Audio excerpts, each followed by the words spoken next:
said they're on here, but I I couldn't find the committee stuff either. What? The committee stuff.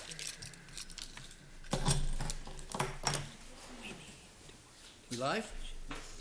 Thank you very much, residents of Litchfield. It's my honor as your superintendent to start this board meeting. It's a one time a year that the superintendent actually starts the board meetings because technically we have a new school board. We have not elected, the board has not elected the chairman yet.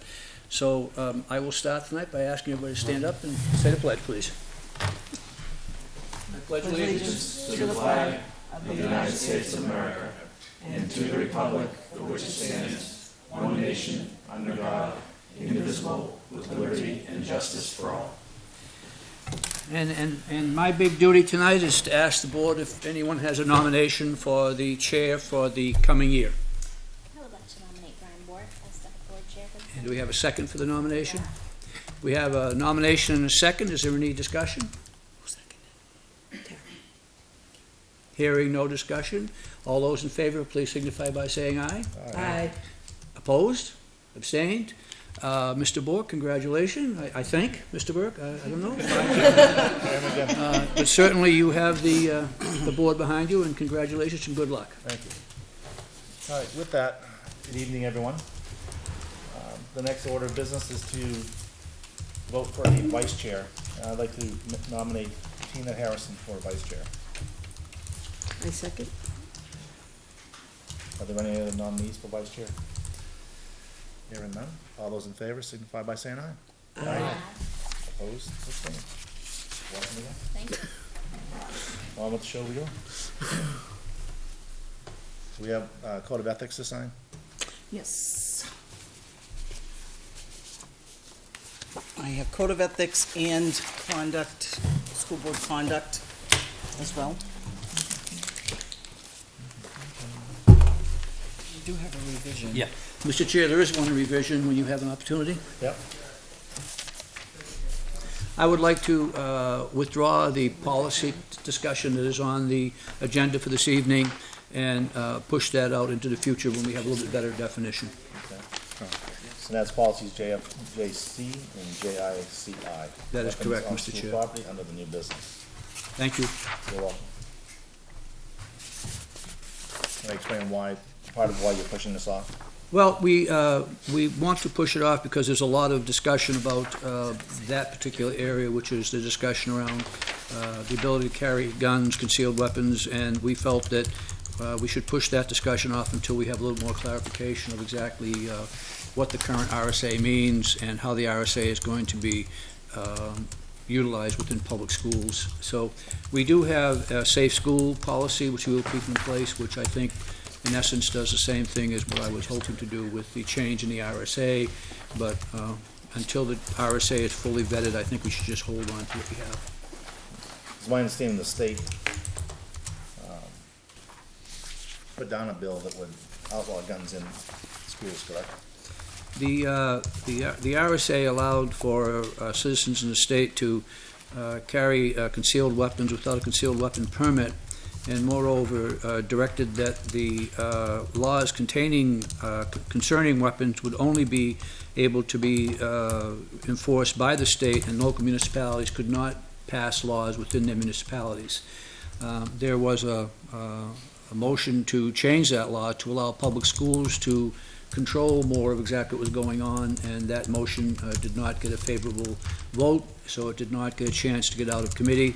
So at this point in time, there are two thoughts out there, clearly from the legislative procedures that have gone on most recently, I believe last week. The understanding is that the RSA states quite clearly that concealed weapons in general can be held by a New Hampshire resident, and there's no definition of where or when. It's just that you can have a concealed weapon, and I'm hopeful that that would eventually allow public schools and other institutions to be able to make some rules that are in the benefit of children and in keeping public schools in an appropriate place.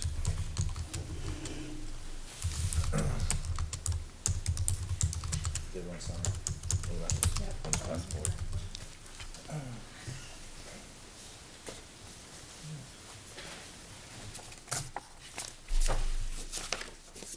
pass it over.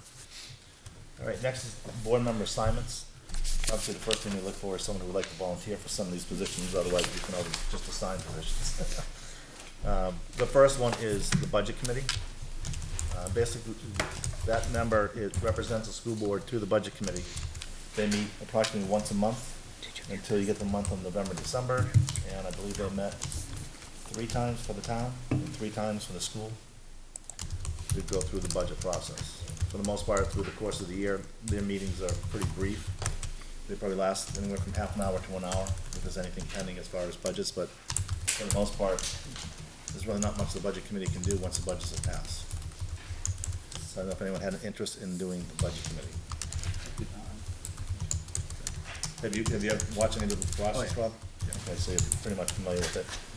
The other How thing, many committees are you looking for each of us to be on? for the most part, I mean, I think there'd be 1 per, but then we also have the negotiations that Oh, okay. we're gonna be filling. Okay. But what I would like is someone that can be the second person for the budget committee, so that, we're not scrambling if someone can't, like if Rob can't make it on a particular day, if someone else can fill in and we can just commit for 1 person doing that. I think just keeping it a little bit more consistent would be helpful. I can do that. I can do that. Yeah. And we'll go into like budgets later on, Rob, as far as, you know, the direction that where the school's gonna go. And then, you know, not something blind, but, you know, a good understanding of the budget itself and just the direction the school wants to go in with the budget. The next is the capital planning committee, which I'm on that, and I'll be more than happy to stay on that. I'll agree with John. The next is joint loss management committee. I can do that. I can be there by 3:15. Michelle, do you know how often that one gets together? Once every 3 months. 4 times. And how about technology committee? I'm not sure. I think they're probably quarterly as well. Can ask Jason. They don't meet very often. No. No, I'll volunteer for that one. for technology? Another, but that one. And PERC will hold off right now only because there is no committee going on, correct? Right. And the So- wellness committee? Who's taking technology? Are you on? Carol. I'll do wellness unless anybody else wants to start. Wellness, Is that defunct? since the former food service director was the chair, we haven't had too much direction on when they're meeting. It's almost like once every 2 months. It's really not very often. I So, think possibly like after this year, it'll probably change, so we can, Yeah. I suppose we can just come that's back. what I'm to that. thinking, yeah. Okay. Okay, Mr. Chair? yes. On the PERC committee, the superintendent's intention is to meet in April, May, and June, so I don't know whether you want to have a representative on that committee or not. I feel we should at least keep the committee going forward and accomplish whatever we can between now and the end of the year. And does anybody have an interest for PERC?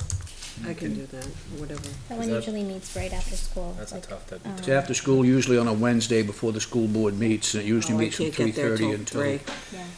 4:30, I quarter can to do 5, that. yeah.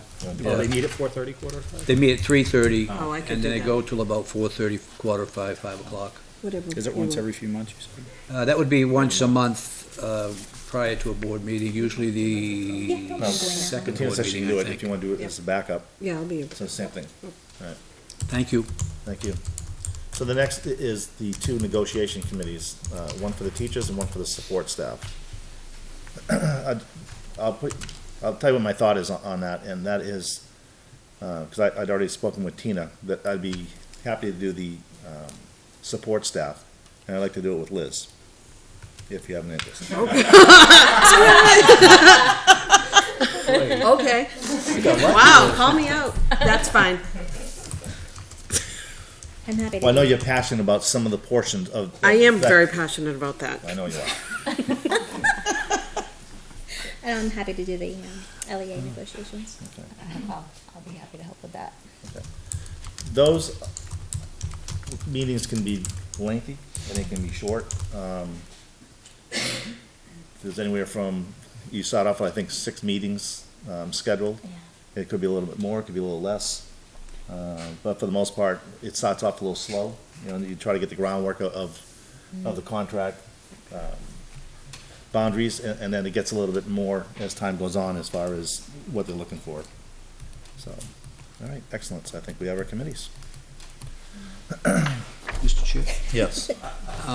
If I might, Mr. Chair, I would just like to, and now that we're on TV, publicly introduce Dr. Mike Chetty, our superintendent-elect, and Mike will be with us for the next 6 or 7 meetings, and we're really, really excited about Mike joining the district and preparing for a smooth transition, so welcome on board, Mike, and good luck.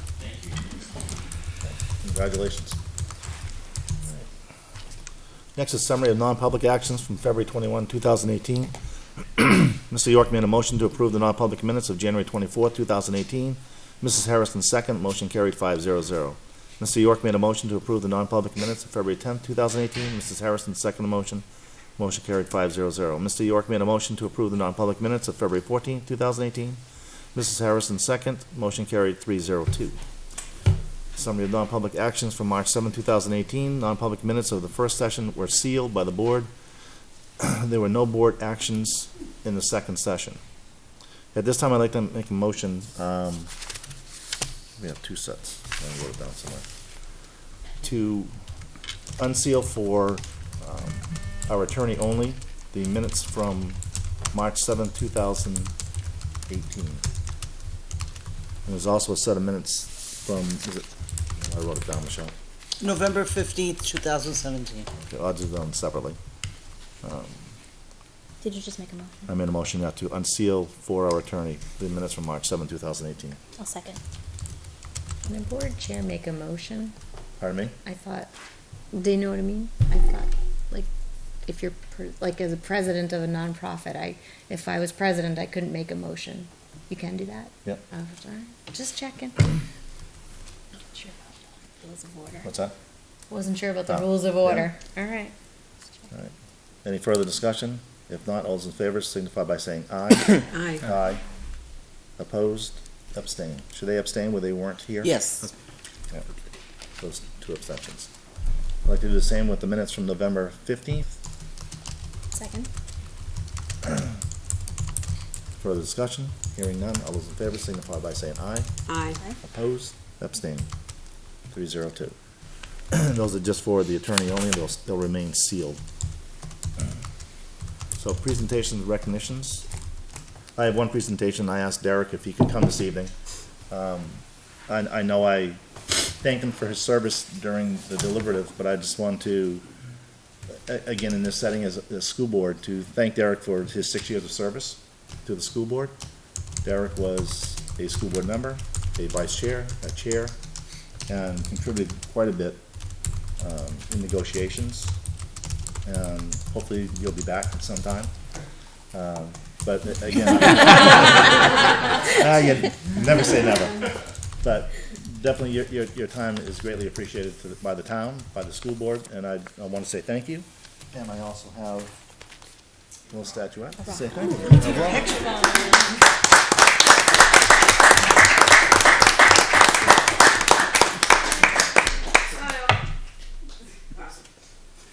Make sure you send it to me. Yeah, I'm So sick of honestly, looking at those other just faces real on quick, Facebook. for me, the 6 years was very fulfilling. I enjoyed it a lot. I enjoyed working with the board. I enjoyed working with administration.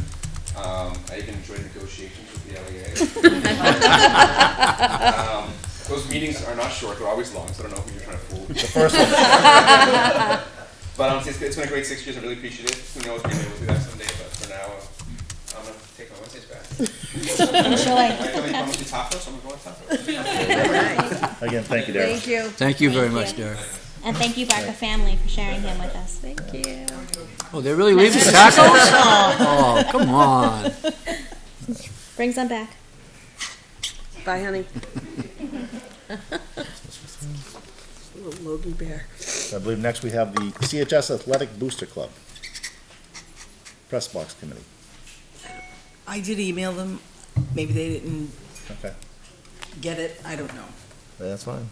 We'll just, I knew they said they were gonna be here, but, Yeah, I believe they were informed earlier, too, that it was going to be this meeting. what's that? I think they understood. Yeah, At least I my thought so impression also. was they understood. Yeah. Perhaps they were just late. Okay. All right, well, we have a donation from GMS PTO, is donating up to five 6-foot lifetime picnic tables to be used in the enclosed courtyard in the center of the grade 1 and 2 wing. The total cost of the tables is $976.24. Tables are lightweight and durable, and this does not require a vote on the board. Are they gonna be doing anything to the ground that's out there? Just, I think just mowing it for now, Okay. and maybe putting some potted plants and things in. But the picnic tables will be able, teachers will be able to use it as they don't currently have a staff room. Okay. And they'll be able to bring classes outside to just change up the scenery a little bit and use that courtyard, which is really nice. And I'm pretty excited because I'm running Teacher Appreciation Week, so I'm turning it into the staff lounge. So. excellent. And correspondence? None? No? So next up is the 2018-2019 school calendar.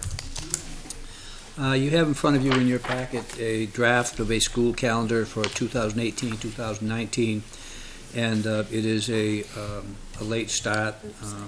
The first day of school is proposed for the 4th of September, and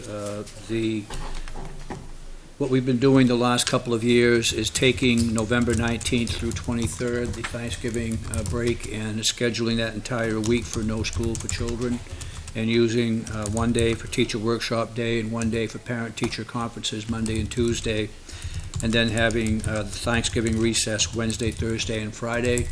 The goal in doing that is to try to create as many 5-day weeks as possible throughout the year so that we don't break up weeks any more than we have to.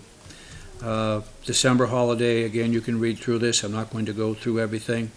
The one thing I would point out to you as you read through this is if you look in September, we have the 26th of September is a 2-hour delayed opening on this calendar. I would ask the board to allow me to move the March 12th teacher workshop day to the 26th of September, pending the following situation. As we're all aware, the ALICE training has had to get canceled due to the weather, and we are looking at trying to get ALICE training in sometime between now and the end of the year. And I'll go into that in a little bit more detail also. However, should we not be able to get the ALICE training in this year, we think it should be at the beginning of next year and use the 26th of September as a full-day workshop and move that March day to the 26th of September. We are in contact with the providers for the ALICE training, and we believe that date is available for them to do. This year, the challenges we have is right now, the 180th day of school for our children would be Friday the 22nd, and we would still have a professional development day that was not held on the following Monday. That would be the 6th professional development day, which would be the 25th. And what we're going to do is to calculate the number of hours that the school district has. There was a report by WMUR that Bedford had received a 2-day waiver. That is not accurate. Bedford actually did a calculation of hours, and they calculated that they could take 2 days off of the calendar because they met the state requirement of 990 hours for secondary, 945 hours for elementary school. The challenge in meeting the hours is always the 7th and 8th grade, due to the schedule and due to the fact that they're a secondary institution, not a primary institution. Barbara will be back tomorrow. She has all of that documentation. She's the one who has done those calculations for the last several years. We're hopeful that we can calculate accurately and perhaps move back the end of the school year for our children to either Thursday the 21st or Wednesday the 20th, and then that last week would be a little bit easier to tolerate for everybody. If we do that, then there may be a possibility of doing the ALICE training between now and the end of the year. That is for the new school board members. ALICE, is that familiar to both new school board members? Okay. So if we can get the ALICE training in between now and the end of the year, that would be a preference. However, it may be that we wait till the following year and do that at the very beginning of the next year. Corey can certainly give you more explanation in terms of the details and the compliance you have to meet in order to take the ALIS training. 75% of your teachers have to take an online 1-hour course certification, and we have that right now. We're all set right now, and it has to be an annual basis that's done. So we are looking at what's the best for everybody. Obviously, the sooner the better. However, we want to do it in such a way that we feel that we'll get as much out of it as we can. We also realize that if it gets to be June, we're not going to be able to do it. There's just too much going on. The end of May is also very busy, so it's probably not a very good time. So the only window we have right now is sometime in April or very early, the first week of May. So I can't give you a full report, but I would ask on the calendar that you give us a little flexibility until June or the 1st of June. Then we can really lock that down in terms of which day is going to be a late arrival and which day is going to be a professional development day. So Rob was just asking, Is it possible, because I think it's important to get it rolled out, is there any way to squeeze it into the 28th to the 30th during the teacher workshop days, so we could roll it out at the beginning of the We year? looked at the teacher workshop days, and the way that our arrangement works with the Teachers Association is that 1.5 of those days is actually used by the teachers for preparation, getting their classrooms organized, and all of the things that teachers have to do to get ready for the children. And usually the first day we have a Hi Hawaii get-together and a brief 3 or 4 hour dissertation by the new superintendent will be acceptable. Don't forget the free T-shirts. And we also videotape that, so that if any teachers fall asleep, we immediately bring it to his attention. So I just don't want to put him under much pressure, but I just want you to know that. But, no, seriously, to answer your question seriously, we looked at that possibility. The ALIS training requires that you have teachers available roughly from 8 in the morning till 3 in the afternoon. And you can't break it into 2 separate days because we're flying in the presenters to do it. So the first day is out because of unless we forego the introduction, which I think would be a mistake not to celebrate and get together. The second day, normally half the day is in the buildings with the principals, and half of the day meets that 1/2 day for the teachers. And then the third day is usually a full day for teachers to get into their classrooms, get everything prepared. So doing it in one of those 3 days, the only day we have that we could possibly do it at is the first day, but then we'd have to forego some of the welcome back, and we do a wonderful celebration of our professionals in terms of those that have been with us for 5, 10, 15, 20 years, and there's some really nice things that happen there. So it is difficult. We had thought about that, but at this point in time, we just don't think we're going to be able to get it in one of those 3 days.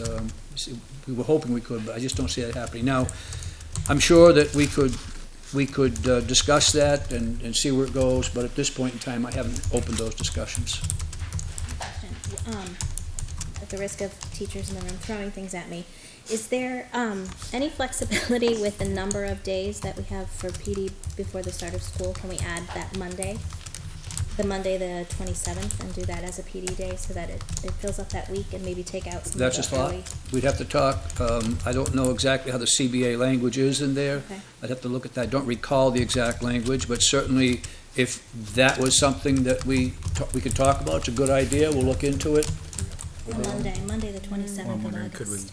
Could we offer that? Well, then that's what I was thinking. Switch it the for the day feedback in that the I've gotten about the late arrival let's see the days 27th. in August. So what you're saying is that if we could do that, have a Calendar? fourth No. day before school 2019, opens? yeah. Well, is it possible, Jim, the day you were talking of switching, I forgot what day it was, in September, you were switching an early delayed entry? The delayed entry for a teacher workshop later in the year, could we switch the day off later in the year for the Monday and give the teachers the day off? Let me have that. I mean, we hadn't really pursued that. Let me see what we have for options to do it the 27th. Is ALIS training available on that date? And certainly we can open that conversation with the association and the support staff folks and see exactly how we do that. And I'll report back to you, if not next Wednesday, the Wednesday after that, because we have the good fortune of meeting 3 weeks in a row.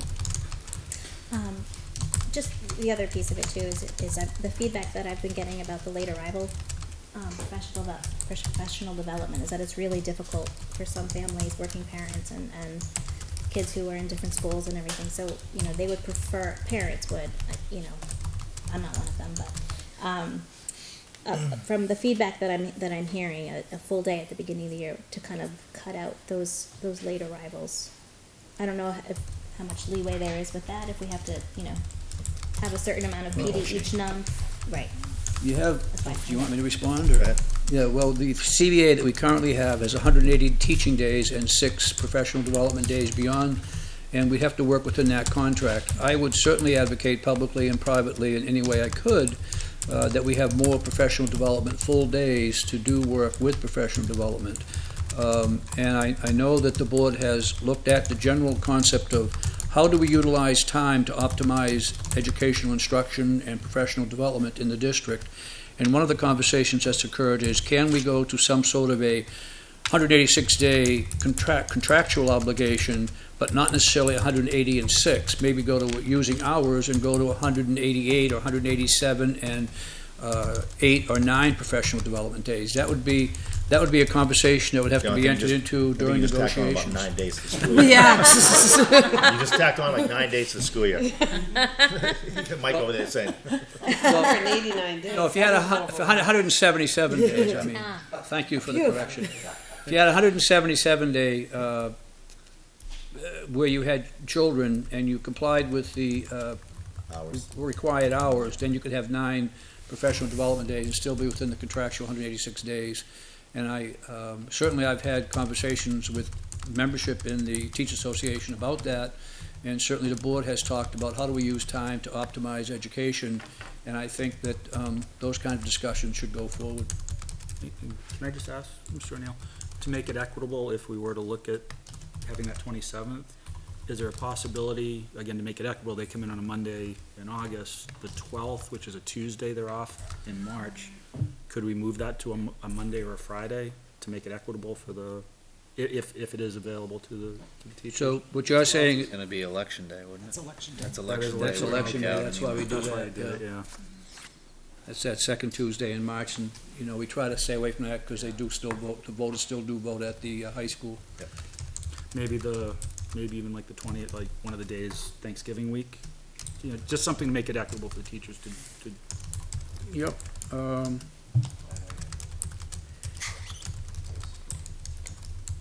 I suppose the 20th is a teacher workshop day, the whole day. We certainly could look at that. That's what you're saying, the 20th of November? yeah, just to see if we could, if there's a possibility of rolling it out sooner to get it Yeah. at the beginning of the year. And then, so you're saying, but, I don't know if I can say Okay. that, but just to say, an equitability to make it. yeah, I mean, let's take a look at that and come back to you folks rather than just off the top of my head. Let's take a look at that and have a conversation about it and see if we can come back with some other ideas. Certainly, we want to do the training early in the year. We certainly don't want to wait till November. On the other hand, we want to have an equitable arrangement with the teachers and the staff and make it work for everybody. So let me get the total hours issue, and historically, we have had a little bit of flexibility there in the middle school. And then once that's settled, let us take a look at what options we have for training this year, and then next year, if we have to revisit the calendar a little bit. I think the general parameters of the calendar, beginning and end dates, aren't going to change. What might change is some of the internal structure of the calendar. We could start a day earlier, as suggested, which would mean we would either end a day earlier or have a day somewhere in the middle of the calendar that we would have off. So let me just take a look at that and get back to you. Another concern I have heard from parents, since the change to the week off in November around Thanksgiving, is the feedback I heard was that it was really taxing on work schedules for parents who, taking one day off during the week is a lot easier than, a whole week off. And then most of them having to take the same week off again in December, like 5 weeks later. And so I'm just wondering if anybody else heard that feedback. I actually heard the opposite, because instead of having the weeks all chopped up, it was just like a week and then later on another week, which just made it a lot, the feedback I heard, it was easier doing it that way than just like bits and pieces here and there. The only feedback I heard was about Tina having 4 2-hour delays is stressful to some families. Like, I know I take off and pray that they get on the bus. And those of you who know what my kids know, I pray. But I think we'd all would rather have a 2-hour delay because of inclement weather than another day missed, and then go into the end of June. Right. And Oh, I was talking about the teacher professional days. The late arrival days, I think, is what Liz is Yeah. referencing Yeah. here. If I could, Mr. Chair? Yep. I think that in looking at the calendar, I'll go back to what I said at the beginning, and that is that we tried to make a commitment to having as many full 5-day uninterrupted weeks of education as we can. It's my sense, I can't quote you research, I don't believe, but it's my sense that the more that we can have full 5-day uninterrupted time, the more learning is going to occur in the classrooms. The reason I believe, historically, and I would be corrected by anybody who's been here longer than me, that we have the late arrival days is because we have 6 of the professional development days currently in the CBA, of which 3 of them are pretty much spoken for already. And so the feeling was we needed more professional development time. That's why we added the late arrival time, so that we could have an additional 8 hours during the year of professional development time. I mean, I would say with all of the changes going on in public schools today, from technology to curriculum, that we need professional development time. And I think that looking at only having 3 days you can really schedule during the year for full days, and now we're looking at losing one of those to something we should be doing. I'm not complaining, the ALICE training. That gives us 2 days, and with all the changes going on, that makes it very difficult to do the internal systemic professional development we need to do. So, again, I would ask that perhaps in the coming year, discussions around how do we use time to optimize education might be very fruitful. But that's the reason why we go with the Thanksgiving full week off, is because then we have other weeks, full weeks of education. And then candidly, and again, I can't point to research, but it seems to me that the day before the Thanksgiving break, at least when I was a child and when I was in school, wasn't exactly high-end learning. Just leave it that way. So that's why we kind of went in that direction. And I realize it is probably, a challenge for some parents. I certainly understand that. Thank you. The other thing, as far as on the calendar, and I just wanted to mention it to the board and also to the public that's here and the public that's listening, that when it's asked as far as when school starts and why does it start before Labor Day, why does it start after Labor Day, well, 2 things. One, it's a school policy. It's also in the collective bargaining agreement. That school for students shall begin after Labor Day when Labor Day falls on September 1, 2, or 3. And school for students shall begin before Labor Day when Labor Day falls on September 4, 5, 6, or 7. And that's with the calendar, and that's how we start the calendar, is simply by that. Again, it's school policy, and it's also in the collective bargaining agreement.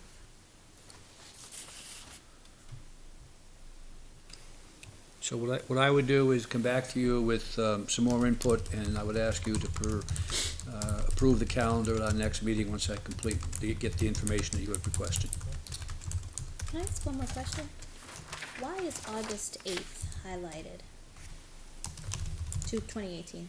Maybe that's supposed to be the 15th? To be honest, I cannot answer that. Oh, I think it's probably supposed to be the 15th. Might be the 15th. Oh, okay. Yeah. Is that when? They might have just What's highlighted the 8 instead of 15th? For 15. teacher orientation. Oh, okay. It says new teacher orientation. Yeah, for the I think you're 15th. right. Oh, Yeah. All right, Oh. that's it. good point.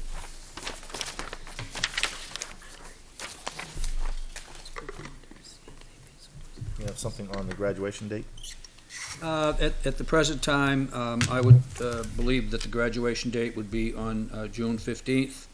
Given the amount of time off we've had and everything, I don't think we can get out any earlier than that. So I would schedule the graduation for the 15th at this point. And that's counting all the hours and everything. Is that what you, okay. Yeah. High school will have enough hours. I mean, if you think about it, the only other option you have is the 8th, because people are used to a Friday. You don't want to do it in the midweek because people are traveling. And Saturday has never been a graduation date in Litchfield, to my knowledge. It's always been on a Friday evening, so the options that I see are the 8th or the 15th. I just don't think there's any way, we've looked at it, I don't think there's any way we can get to the 8th. I think the 15th is the date we'd have to schedule it for. As long as you follow, as long as you checked. I've mentioned this last year too.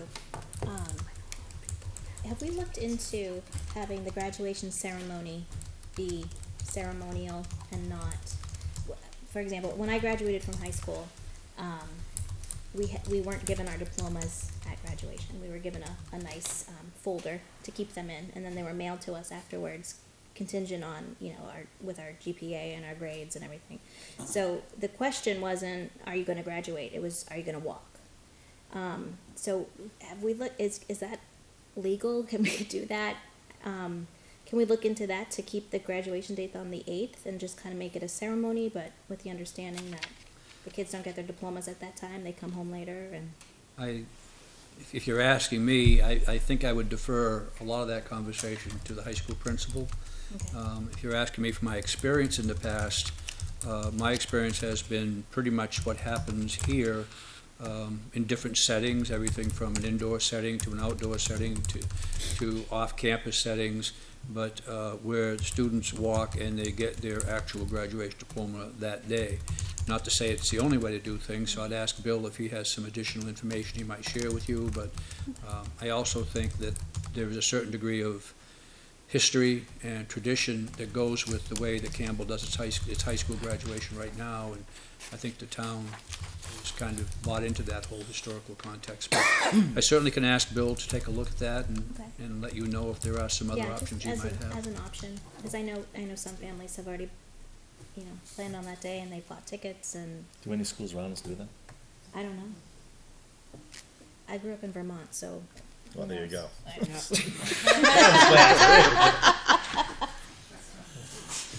Do you want the board to vote on that, or? On the graduation date, I think historically the board has approved the graduation date, so if you would vote on that, it would be helpful.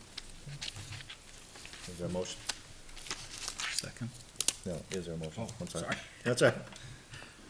I'll make a motion to have the graduation date on June 15th. Is there a second? I'll second. Further discussion? Hearing none. All those in favor signify by saying aye. Aye. Aye. Opposed? Abstain. I mean, I abstain. I'm gonna abstain too. Can I ask why? From Because both of you? I wanted to talk to Mr. Long. I'm interested in Tina's thing. Tina's, Or we just passed it? I know. You can ask. I tried. I will Okay. ask. You can always bring it back up. I think it's an interesting way of thinking out of the box. Who seconded that? I think, Rob, did you second that? He did. You did. Yeah. I'd be interested to see if any of the schools do that. Yeah, yeah. I've Besides only heard of Vermont? colleges Yeah. doing that. I think most I like the concept. Yeah. That's a little different, though. May I make a request? Tina, could you just send me a little email with some bullets as to exactly what Sure. you're looking at? Yep. And I'll share that with Bill. Absolutely. Thank you. Yep. I might have some information on that.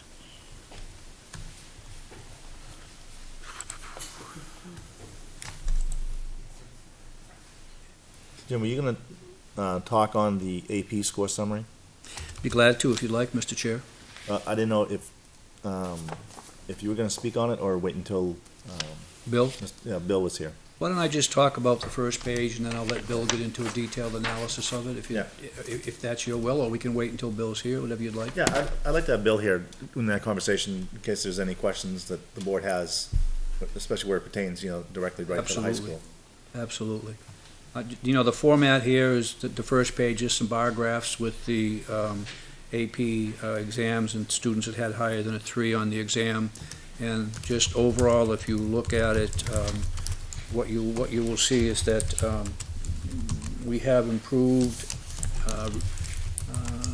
when you compare us to the state and national level over the last 2 years, and I would let Bill pick it up at that point and talk to you in more detail. And then inside of that, what you have is breakouts of the various areas, and certainly in some areas, the number of students we have taking the exam is so small that it's hard to say what it does indicate. And I would leave it at that unless you have specific questions you'd like to ask me. Anybody have any questions for the superintendent in reference to that? About AP scores? Yeah. I'm just curious to see how the scores correlate with grades given in the class. You know, how are the kids getting A's in the class and then scoring a 1 or a 2 on the exam? And are those kids, you know, are the kids who are getting, are we doing our job in preparing those kids for college courses? Basically, you know, do they go on to retake them in college? Because you know, there are a few that were getting 4s and 5s, but most of them are 3 and below. So what's the feedback? Is it worth the effort in taking those classes? Is it give them experience that they can use when they get to college? Gives you the credits. If you'll get a 4 or 5, Yeah. right? But if they're Well, not, Let me ask Bill you want to correlate grades assigned to AP test scores, and you want to correlate college success to AP test scores. So I don't want to talk yeah. without getting some data. So let me share that with Bill and see if Bill can pull that together and talk later. I will make one comment. I think that it's not only just getting college credit. I think what your selective colleges look for is students taking very challenging academic courses and doing well. So it may be that someone who takes an AP course and gets an A or a B and scores a 3, even if they didn't get college credit, their selection factor goes up because they're taking AP courses as opposed to non-AP courses. So let me have Bill do some research and get back to you. You know, I don't really remember exactly how the AP scoring works. You know, but if we have kids getting an A and they're coming out of the exam with a 1 or a 2, then I think that shows. Let's just, rather than we're gonna revisit the conversation anyway. So let me have Bill be here, and Bill can kind of talk you through it. And I'll just have Bill next time he's here do that. That's okay with you. Could you ask him why he thinks 2016 had 24 biology exams and last year there were only 6? Like, that's a substantial drop. It's probably just, when you have an AP course in a small school, on one year you'll have a lot of kids that sign up for it, and that'll saturate that 11th and 12th grade pool, and then every other year you might have a large population of kids taking it. It could be just as simple as a number of kids that are available to take the AP course, but certainly I'll get Bill's interpretation, which would be better. Yeah. It looks like it's down here numbers wise. Yeah. I believe. There's something here, Jim, as far as access to materials provided by for the school board, and when the materials are considered public documents. Yeah. We had a question of when a material is considered to be public documents, so we asked for an opinion from council, and we received the following. I'm going to read it because it is a legal opinion. The question was, public's access to supporting documents that are provided to school board members as part of the board's package for school board meetings. When do they become public? And I'll quote, as you know, not all materials provided to school board is public information. If materials presented to the board falls under any of the exemptions in RSA 91-A:5, it is not public information. And even though the supporting documentation provided to the board, it should not be provided to the public. In general, anything that pertains to particular pupils or to internal personnel practices, teacher certification records, or carrying out emergency function is exempt from disclosure under the right to know law. So all of those particular areas are exempt from disclosure. Also, documents that are attorney-client privileged or related to collective bargaining negotiations may not be public. Now there the word is may not be public. In addition, preliminary drafts, memorandum, and other documents not in their final form are not public documents. And he quotes an RSA 91-A:5, section Roman 9. However, once preliminary memorandum, drafts, or other documents are circulated and available, quote, to a quorum or a majority of the members, end quote, of the school boards, they become subject to the right to know law. As a result, when preliminary reports and memorandum in their draft form are provided to the board, these documents become public documents, and is only those records which are otherwise exempt from disclosure, such as the ones listed above. So if you circulate a document, if it's a preliminary report, memorandum, or draft document amongst the board, then it becomes a public document. The exception to that would be the documents that are specifically listed here, collective bargaining, personnel, student, teacher certification, emergency functions, those are exempt. So I think the question focused around, when do we put documents onto the website and share them with the public?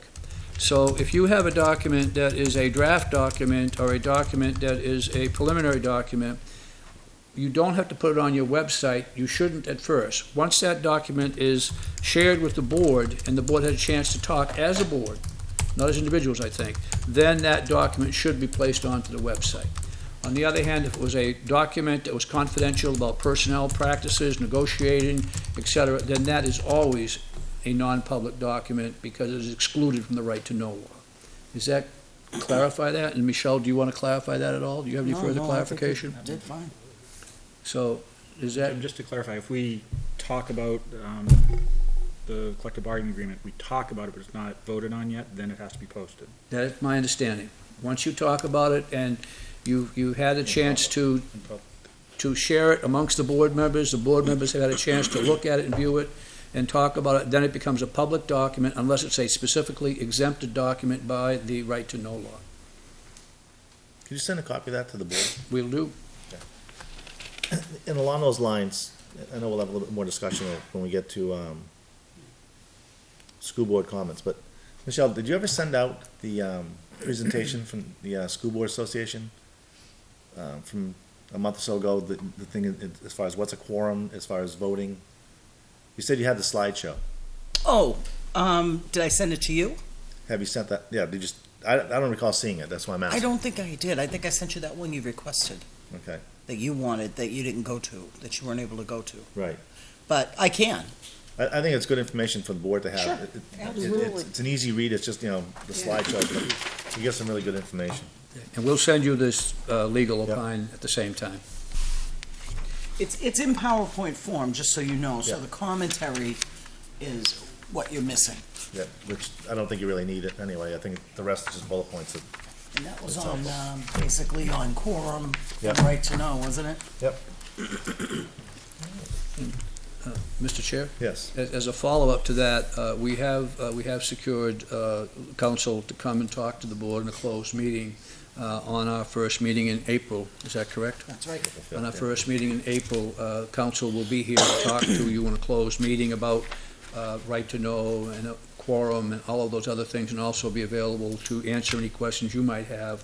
And I think that it'll be Gordon. I think Gordon will do a really nice job for us. So we'll be doing that prior to our meeting in the first meeting in April. And I believe we're planning on starting at 5 o'clock. And I think Michelle sent that request out earlier today. So that kind of ties together with the conversations we've just had. All right. Now bring us to community forum. Do you have something?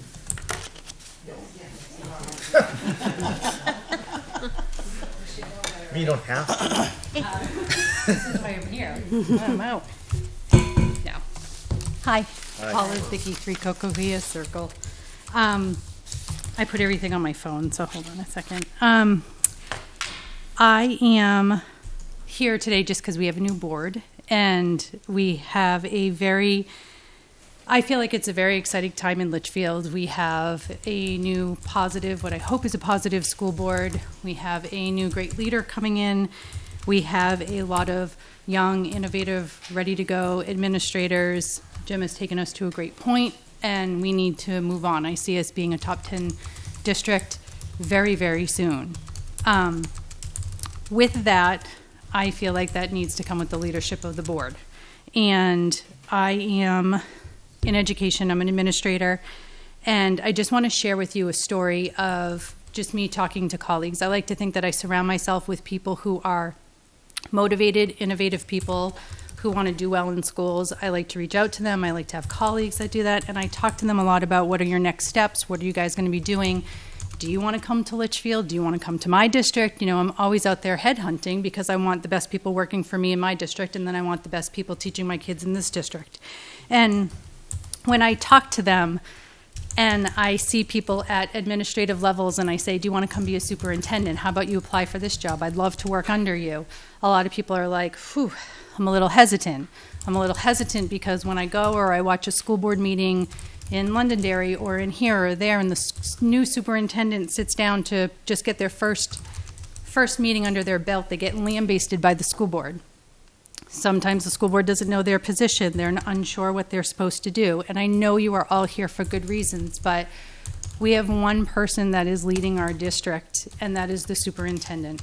And I just hope that everybody on the school board just takes the time to know what your position is. I hope that you take the time, if a parent comes up to you in the middle of a baseball session and starts complaining about a teacher, that you tell them to go to that teacher.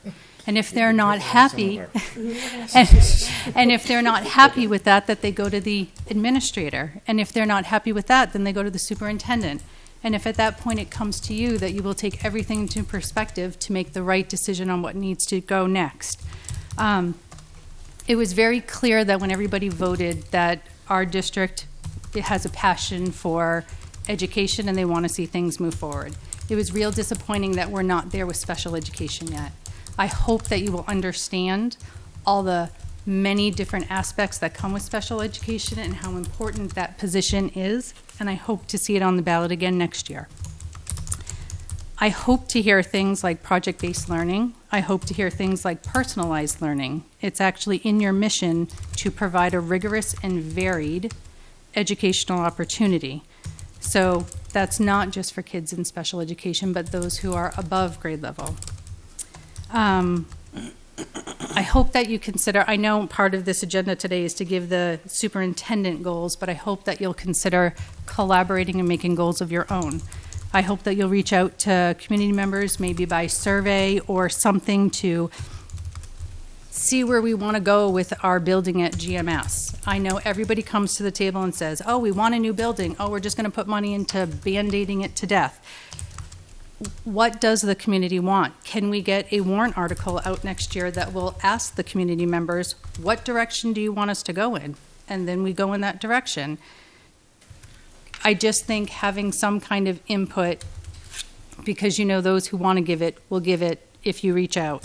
I'm not looking for the school board to air their business on Facebook or Twitter or anything like that. I like to get my information that way, and I don't do Facebook, but if you are able to use communication, I know some people have some ways that they know how to communicate and get messages out there.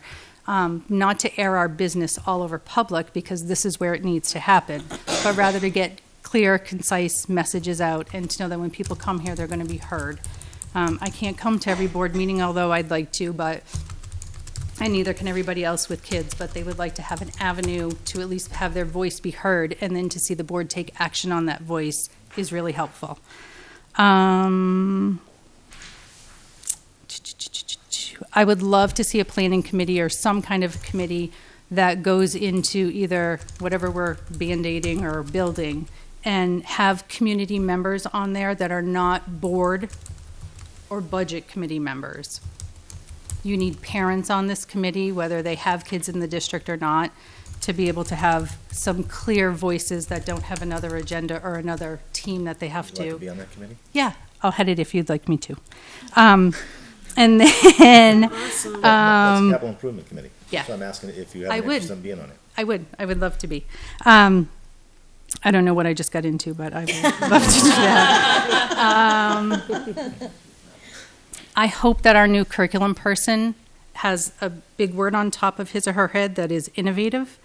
And I hope that you even consider making that position something more administrative, because the kind of applications you get for curriculum are different than the ones you get for administrative. Thinking assistant superintendent, I know that's money, but you still need a VP in your businesses. What else? I think that's it.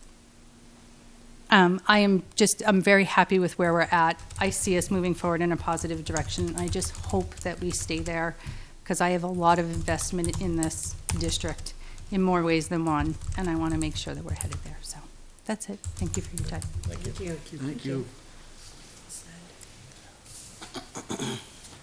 Anyone else in community forum? I have commu- no. Need to get a little deli number. Yeah. Amy Goldstein, One Spice per Circle. Because I heard you mention AP tonight, I just wanted to throw my 2 cents in about AP. My daughter picked her classes for next year. She brought home a form. She's taking an AP class. I need to sign the form. On the form, the AP classes were listed. There were 9 AP classes listed.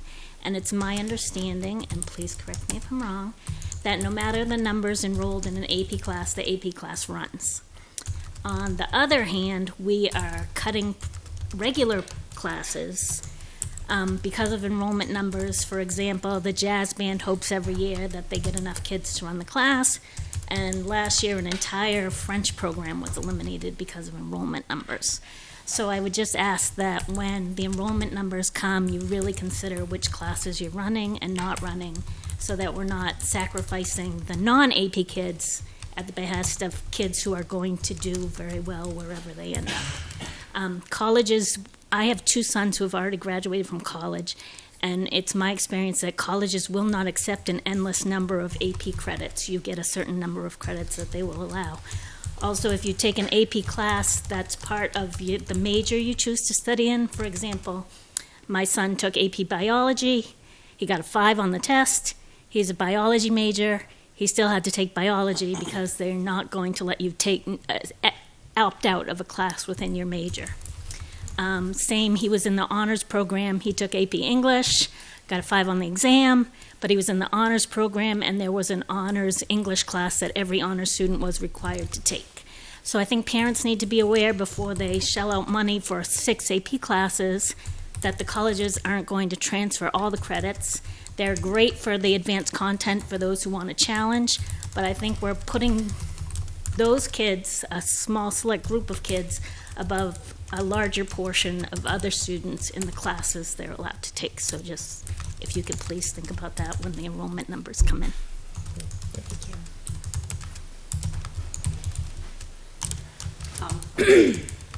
Robin Corbeil, Forness Smithport. I just wanted to add, when you start looking at AP numbers, it's been a couple years since my older kids went through the system, but we were definitely told for some classes, they had to take the AP test.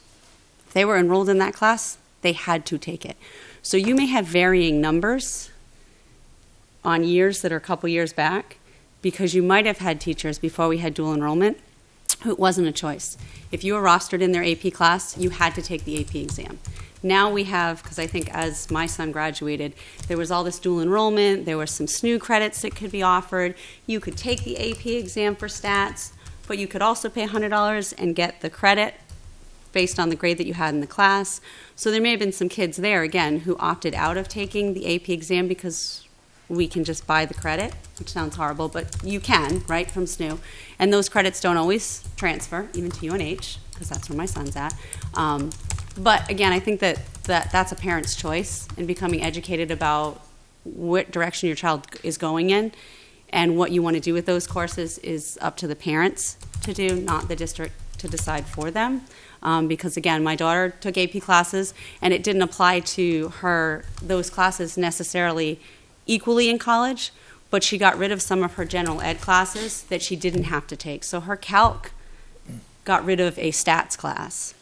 So it depends on the college that you go to, and that falls on the student to do the research ahead of time, right, and know if they know where they're going, and the parents to find some of the information. But surely paying $100 instead of paying $1,500 for a course at UNH is a nice deal if you have to do that. So thank you. Yes, thank you.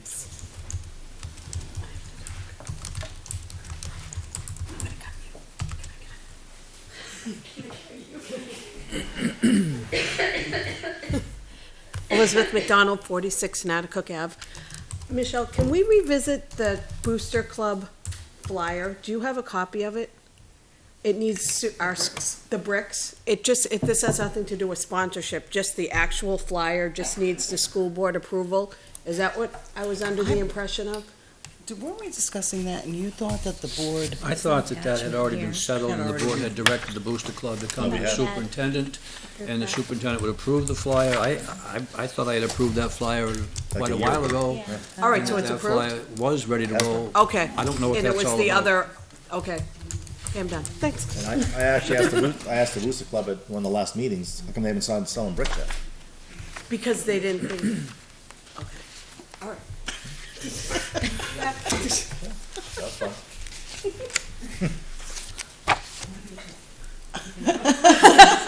Do it.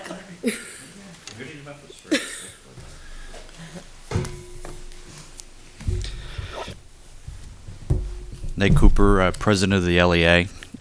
Just want to thank everyone, as always, for letting me speak publicly.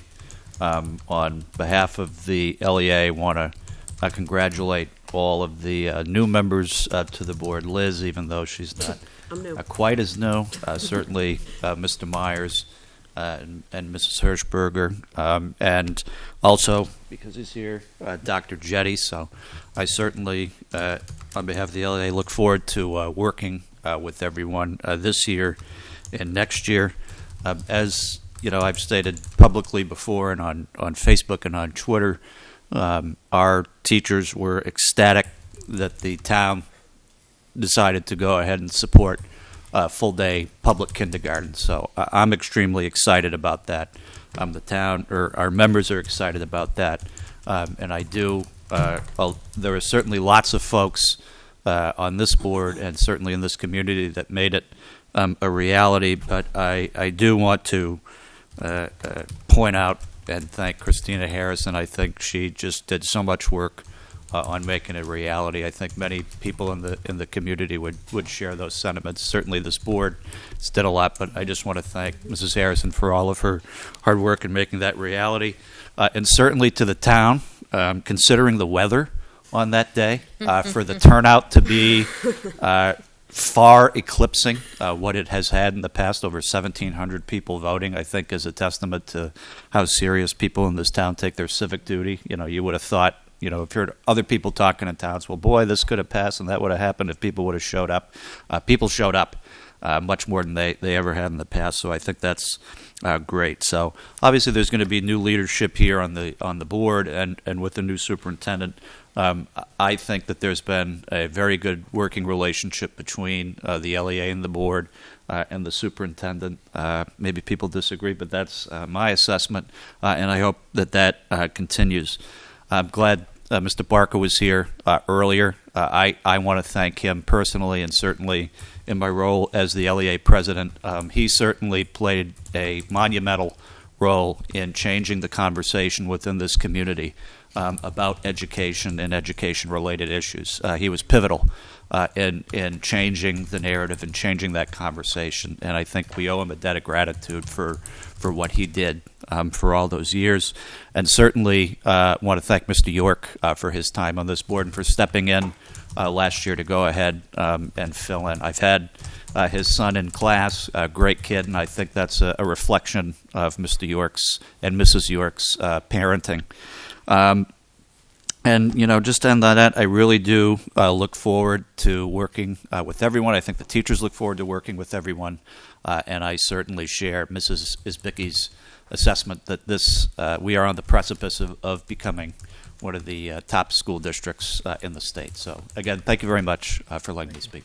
Thank you.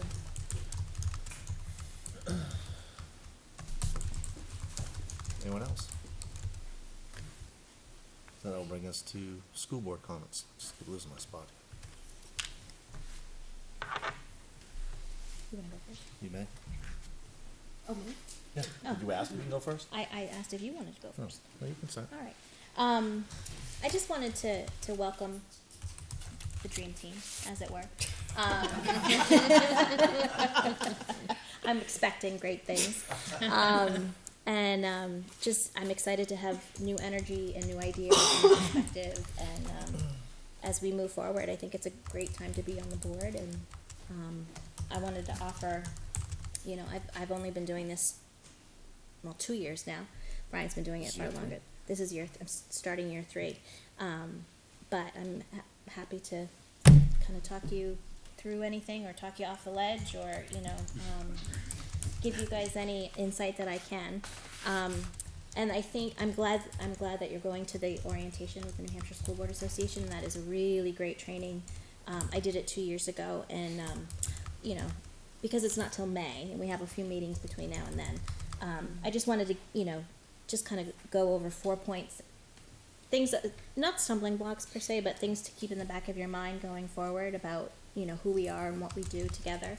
And, there have been some, it's a learning curve. It's definitely a learning curve, as Liz has learned in the last 6 months. And if I can help you get through that curve, I'm happy to do it. So the first point is to try to keep a 30,000-foot view of the district. It's easy to get bogged down into, well, I was in my son's class and this happened and I didn't like that, so I'm gonna go to the superintendent, go to the board. Or you hear, like Paula said, you hear something on the soccer field and you get all riled up. I think I marched into Jim's office quite a few times at the beginning of my tenure on the board, all fired up and ready to go. And then, through discussion with Jim, found out, there's a reason we don't do it that way, or there's a reason that happened. So just keep in mind that everything is interlocked, intermingled, and we need to stay up here and let the experts do their jobs and not get, wait for them to come to us. Second, this kind of goes along with it too. It's communication. People, now that you're on the board, you are going to hear a lot of things. They're going to be positive. They're going to be negative. You're going to be a sounding board. So as I think was Paula said, direct. If someone comes to you with an issue with a teacher, they need to take it up with that teacher. If they're not happy with that response, they need to go to the principal. If they're not happy with that response, they go to the superintendent. There's definitely a chain of command, and it's not, nothing's really a board issue until it comes to the whole board. So let things go through the channels and let the experts put the fires out And really with that, yeah. It's actually your responsibility as a board member not to engage conversation of that liking. So if someone comes to you and complains about a teacher, as a school board member, you should actually just stop the conversation there and say, listen, if you have a problem with that particular teacher, please go take it up with the teacher or with the next person who's in charge, the vice principal, the principal. And really, that's where you want to direct it, because you don't want to engage in those conversations, because now you're taking on more or less the view of the board, and that's not necessarily the case. And you don't want to get yourself caught in that mix. Right. Thank you for adding that. And when I ran for the school board, I wasn't sure I could do it. I wasn't sure it was for me. I've never, ever, ever imagined myself in any sort of elected political office or even a leadership role. I was a teacher. I was happy to be a teacher. I'm a mom. I'm happy to be a mom and happy to help out. But I never saw myself as a school board member, let alone vice chair. But when when Nate was trying to get me to run, thought I would be a good addition to the board. The one thing he said was, you ask the questions and you question, why do we do it this way, and why is this policy like that, and is there a better way to do things? Could we make a change? Does the change make sense? The answer, because we've always done it, is kind of isn't a good answer. So I encourage you to ask the questions and ask the right people, ask the experts, superintendent, the administrators, and Brian. Direct most of your communications through Brian, because he'll usually just tell you, and that's the end of it. And then, you can't go wrong if you keep your focus on what's best for the kids. That's what it boils down to. If you consider what's best for all of our students as a whole, and not necessarily my kid or my kid's grade level or this particular school. If you consider all of our students, I don't think you can go wrong. So I think that's a good point, because I think everyone on this board right now has someone in one of our schools. Mm-hmm. And sometimes you can get wrapped up as far as, okay, my particular child, but keep in mind, we're here for the great of the good of the community and to represent all children. Anyone else? No, I'm just excited. Yeah. So I just want to add a few things also that and a lot of it has to do with communication. Number one, when you do hear things out there, and again, it's a small community, and I know sometimes it's difficult to like walk away, but again, do that and just direct that person somewhere. And then if you do hear something, rather than like just, jumping to a conclusion, just take everything with a grain of salt. You'd be surprised at how much information that goes out there that once you realize and look into it, what this person said is not the case. So along with communication, because we went through this a couple of years ago when we decided to put information out there on Facebook and Twitter, that we would allow one person to do so, and that's Tina, and I'd like to continue having it be Tina.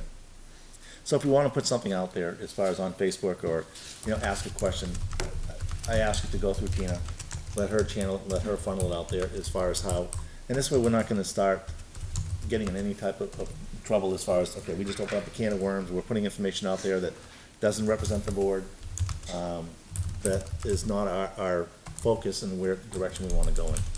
So, just to like keep it calmed down, that if there is something that someone wants to add or put out there as far as on Facebook to ask questions, then just pass it on to Tina. We can share what she has put out there, Oh, though, absolutely. right? Absolutely. Yeah, Okay. yeah. Absolutely. All right. But I don't want to have every member of the board putting things out there, and we're coming from all different directions. And it's no different than if you have a question as a board for anyone on the administration team or someone else, it goes through the chair. Because a lot of that, I can probably answer the question for you rather than like passing it on. So rather than Jim getting emails from 5 different board members and no one's communicating, that he's gonna get from one person, I'm gonna channel it to him, and then I'll get back, if I don't have the answer, I can get back to any questions you do have. And it just makes life a lot simpler by doing it that way. Oh, the other thing I wanted to add is, if you have any questions about policy or anything about the history of our district and our buildings, Michelle is like the keeper of the of all that information, and she has everything on a. She's like an She can pull it up encyclopedia. almost immediately, and she's a gem. Yeah. So, Right. and she's our secretary. She works for us. Considering I wrote all the policies. Right. That's funny. So again, information, again, go through the chair. If there's something you want to put on the agenda, again, go through myself and we'll make a decision if we can fit onto that agenda or go on to the next one, or whether or not it's even worthwhile to put onto the agenda. So is that common with other boards that, there's only one point person with the superintendent? Because I know, for example, in Manchester, that's not the case. Well, they don't have the kind of board we have either. Oh, they don't? No, but I can tell you, that is the case as far as the budget committee and the selectmen, that everything goes through their board chairs. It just simplifies and just streamlines everything, just going through one person, rather than, let's say you have, a question, or you're questioning something, you send it to him. Next thing you know, he's gonna come back to me anyway, and then we're gonna have a discussion, then it's gonna go back to you. So it just, rather than having anything lost in translation, that it just goes to one person, and just one person will funnel it through. Do you have a limit how many times we can contact you in one day? Not at all. Like I said, it's worked out very well over the years, and it's just a lot easier when you just have one person with that direction. So part of my learning about being a new board member is going out and meeting with various people in the community and different leaders, and I would love to be able to still get that feedback and meet with, and I mean, is that allowed, encouraged? What's the best way as a board member to get feedback from people? Because, I mean, this is a wonderful turnout here tonight, but usually there's not a whole lot of people here.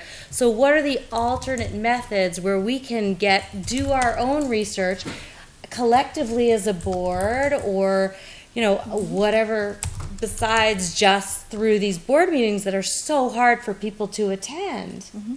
We have the Facebook page and we have the email address, and I've kind of put myself out there as, I'm happy to answer any questions anybody has. Right, and you've been great, and I think it's Yeah. fabulous, and But I often get people, asking questions, and I try to remember personally to, stick to the facts. Don't get sucked into positives, Right. negatives. This Right. is how it is. If I can't get an answer, I'll find out for you, and that's when I'll ask Right. Brian and Jim.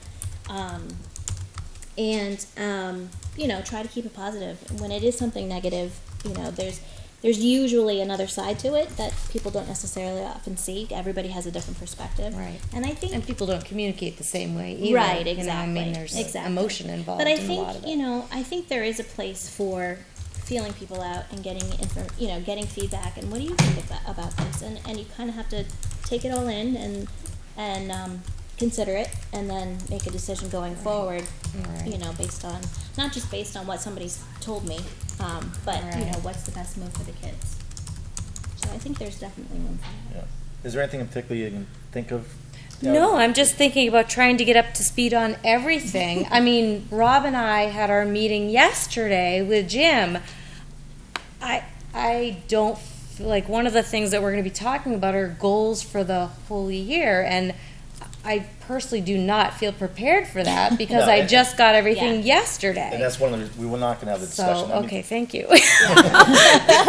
I mean, I read over the dashboard, but I No. didn't have time to read the 15 pages of No, and we just want bullet we points. want the information to be out there. I know Okay. Michelle put it down that we'll be discussing it, and we actually talked about it the last meeting, and there was no sense in talking about the last meeting where the board was gonna change. Right. But we wanted the information to be out there for the board, so you'd have an understanding of like, here's what our 5-year plan was, and is, and it's a work in progress, and now what we need to do is start working on adding goals to that, changing goals if we need Right.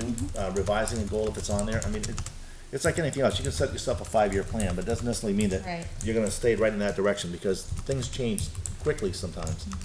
And there's a need to change. If you look, one of the goals was to get full-time kindergarten. Check that one off. and, Right. Okay, we're done. Yes, I saw that was colored. So, no, we're not gonna start like formulating what our goals are right now, but I definitely wanna do it in the very near future. And along with that also is Dr. Jetty will be involved with those decision makings also, because we know that, Jim will be leaving, Dr. Jetty's coming in, and we talked about that at one of our meetings. But we still wanna start preparing, like, what's the direction the board wants to go in? And then it's working with the administration team that we can bring that all together. Yeah. Okay. The nice thing Good. is it is daunting. I mean, I remember starting on the board. It was very overwhelming. I had this huge sense of responsibility, and oh my God, I'm in charge now. What am I going to do? And I'm not qualified for this job. But you are. The people elected you, so therefore you are qualified for this job. And it's very much a team effort. Any big decisions that we have, we research, we discuss, we deliberate, we see different points of view, and it's a team. It's a team. You're a member of a team. Right, and there's a lot to And learn, you but hold community forums and listening sessions, Yeah, right? and- Okay. Yeah. you'll see in a short period of time that people start coming up to you and asking you something. And then you'll start having an understanding. So you won't have to seek them out as far as to get something, they're gonna come to you. And Tina's done a very good job as far as on our Facebook page. There's a lot of information that comes in, and trust me, when there's something that impacts several, they'll be here. Like Amy had mentioned as far as the French, when we eliminated French. There were quite a few people that were, very concerned about that, and it wasn't an easy decision to make, but it was one that we had to make. But people will come out. I mean, when they're passionate about something, they'll come out. And That's do we all nice. have the I- ability to see the communication that's going on, where you're communicating? Yep. Do we all see it Yep. somewhere? On the Facebook page. On the if Facebook that's page. what It's you're all trying to do. public, yeah. So emails and everything? Yep. Yeah. Okay. Yeah. And any direct messages you get, we'll be seeing those at some Yeah, point if when anybody someone does sends that an email me. to the Okay. school board, everybody gets a copy. It comes in our Sometimes- email. Yeah. Yeah. It comes in our And so email. if we get a personal email, we should share it with everybody? Just or share it with the board, and he can Yeah. decide if it's a board issue or just needs to be. And just to be cautious, and again, Michelle will be sending information out that if you share something with the entire board, you've now created a quorum. So under the right to know law, that information now is public. Or can be made public. This may be a question for later, but has there been any thought about, instead of just videotaping the meetings, doing Facebook Lives, and then we're able to actually get comments from people who are at home watching and viewing? Yeah, someone brought that up. Somebody did. Yeah, Yeah. I thought. One of the concerns is you don't know who you're talking to. The person can say that they're Robin Corbeil, okay, but you don't know who that person is. It probably is. That's why we open the meetings up to the public. It's just that right now, I don't think the board is set up to. I'd be scared, like, first of all, like some of the comments that might go up there, because I think John's the one who mentioned it, goes, we get this nice big screen up here, we can get instant messages, but you don't know who you're talking to. It may not be appropriate for television. Right. I just have a couple of thoughts. One of the thoughts I have is that up until we moved into this room, the superintendent sat at the table with you folks. And I think that to the degree which, if you can change that format, I think it's important that the superintendent and the school board are a team. You work together with your superintendent, and I would like to see the superintendent, and I don't like this, to be quite candid, I don't like this arrangement, because you're there and I'm here, and it gives a sense of not being a team, and I think that we should be together. I think it should be a we at all times. So I would hope that between now and July, maybe we can have a conversation about how can we get it back to where the superintendent and the board is at the same table, and so to speak, we're sitting at the round table together, discussing things. Yeah. The second thing about that, the question about community dialogue and community forum, I mean, there are plenty of formats that you can get into, and I'm hesitant to volunteer too much to it, but to your question, I mean, you can have community forums established and have community dialogues that occur in a more formal way, but give the community an opportunity to give you more input around perhaps the grade school. Might be a really good forum to have and talk about exactly, what the community sense is of that. So there are forums like that you can have and get input in a broader way.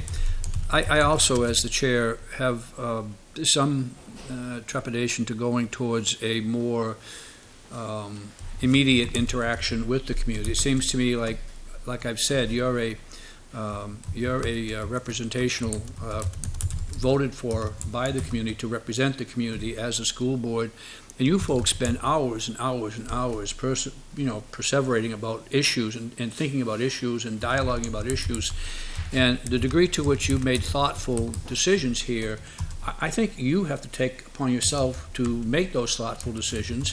And if your community doesn't like your thoughtful decisions, believe me, you'll know within 24 hours. They're going to let you know. You will know. You will definitely get informed. But I think that to have everybody in the community have the opportunity to have, live conversations with you, I'm not sure it's helpful. I think what is helpful is to have community forums, to talk to your community, to be available to community, to listen to the community. But I think ultimately you're the representatives of your community and you make the decisions as a school board. At least that's my perspective, but then I'm not going to be here, so I can say that. But I do believe that. Your question about normally is there a chain of command which goes through the school board chair? I mean, I've been the superintendent now for almost 20 years, and I will tell you the vast majority of times when you have functional school boards that do good things for kids, the answer is yes. And the vast majority of times you have dysfunctional school boards who are not doing good things for kids, they don't go through a chain of command because everybody's what's in it for me. And so I would urge you to really focus your questions, go through that chain of command. I think ultimately the kids benefit by having that kind of a little bit of a structured approach to public schools. Thank you. Yeah, and I just thought of something too that I remember when I was with the PTO that, and I know it still holds true, that we would say at meetings, listen, your children are more than welcome. On every agenda we would send and say, listen, your children are more than welcome. And I know this isn't quite the same setting, like we were in the cafeteria, so it's a little bit bigger, you put the children at a table in the back, but to the parents who want to come, and I realize that, that it's hard sometimes, you do have kids, you're more than welcome to bring your children here. I know it's not exactly the best setting for them to do anything, but if it's something that's important, then bring your kids. We're not going to, say you can't. We're all parents. Yeah. Get it. And we're all in here for the children, so I mean, if it means, coming in, hey, we get some coloring books and crayons if we need to. They can take a tour of the jails.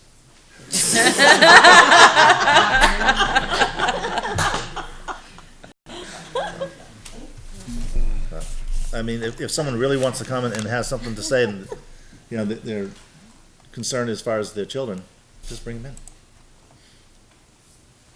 in. As tonight. Yep. Mm-hmm.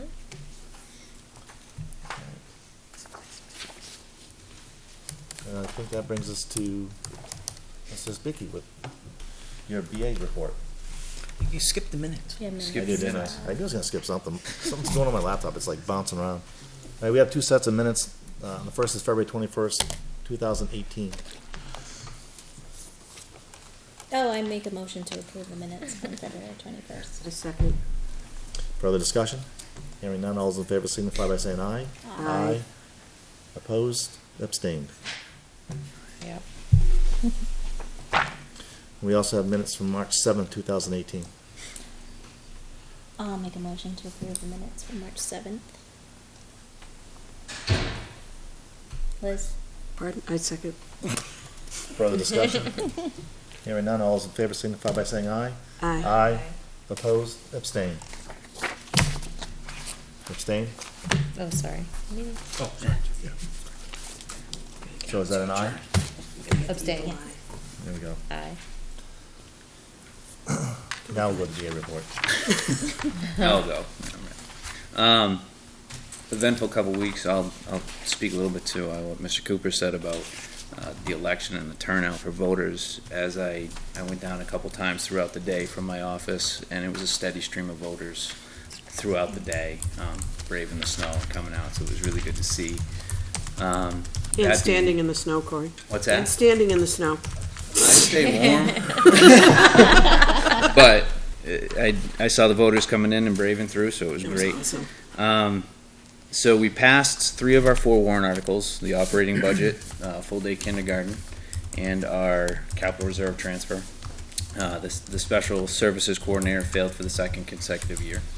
With that being, Second time by a handful of votes also. It was closer. it was 30? I think it was 34 last year and 35 this year, so it was pretty consistent. I mean, it's 18 votes, you need to swing. Yeah. So with that being said, the state form, the MS-22, the report of appropriations voted, is ready to be signed by the board. So I'll give that to you. I can either pass it up now, or if you'd like it at the end of the meeting. You can pass it off. I believe there's 2 copies in there of Was that. anyone surprised at how many people voted for our default budget?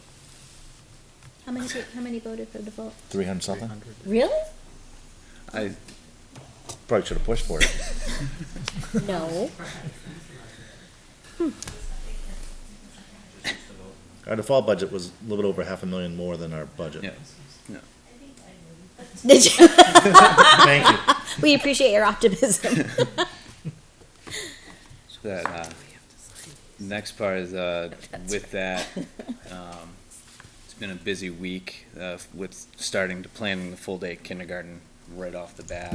We had a meeting this morning with Schiavi, which is or Schiavi, however you pronounce it, which is the modular vendor. So the building was ordered this morning.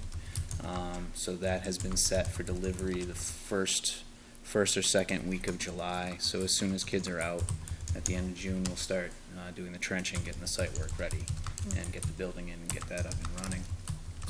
The way it's been set up for accurate tracking is I had some conversations with the independent auditor.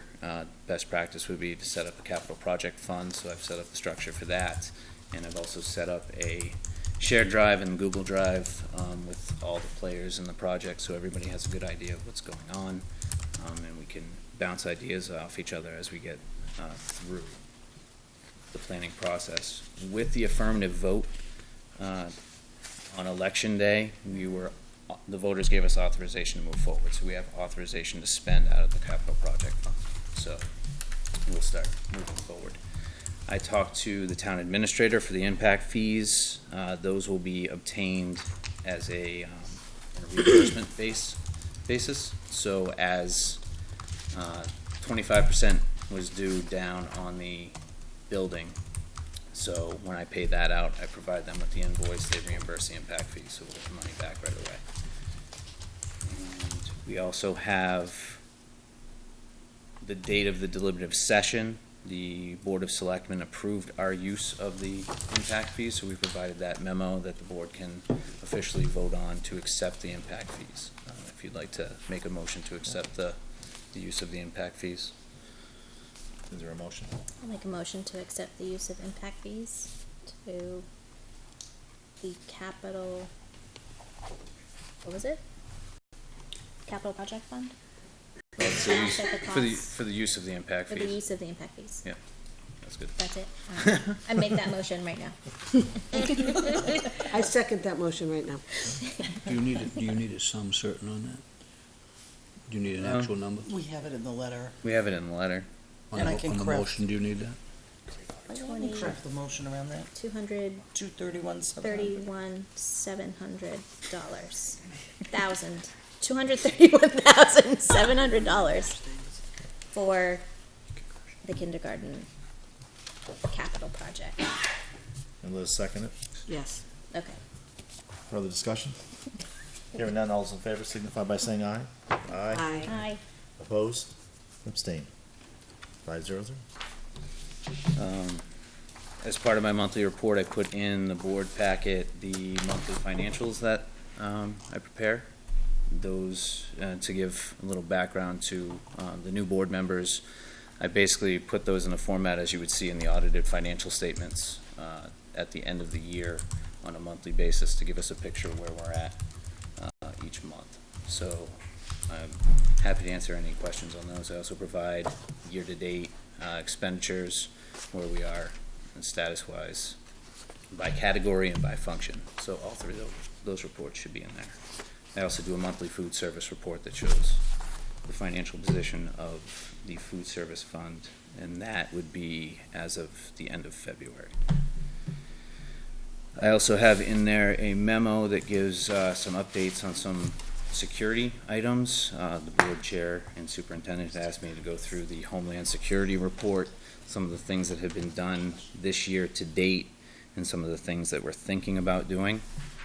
Just to give some updates, last summer we did upgrades to the video monitoring system, the fob system, 3M safety and security film on some main office windows in 2 of the buildings, and we added the badge system to our portables at LMS. Part of the warrant article that we passed last year for security upgrades included fencing at GMS.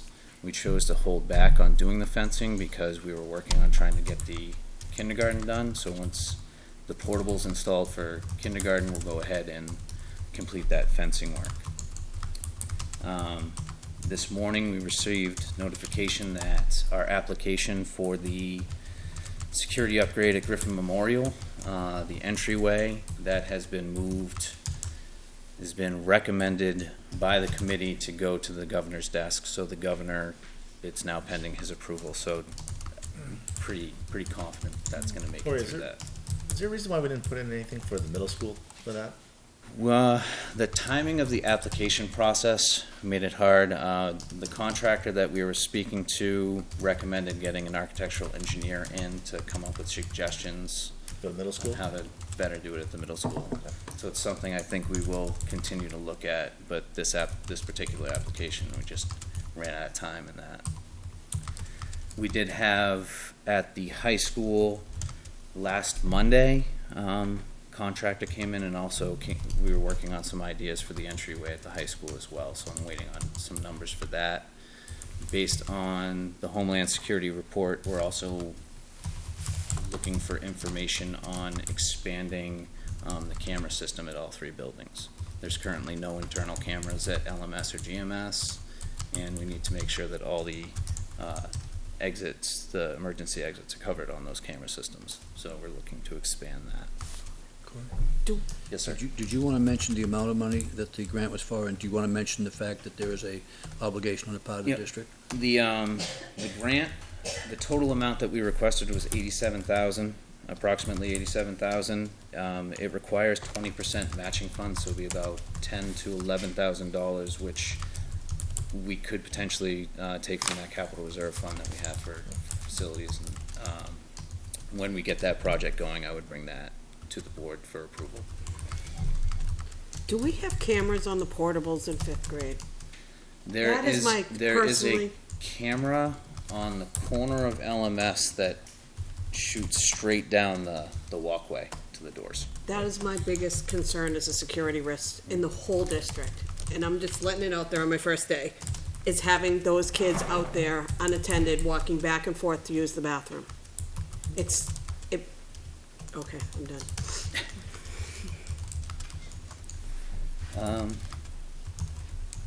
Trying to think if there's anything else on here. Some other news that effective this Monday, an SRO was assigned to our school district.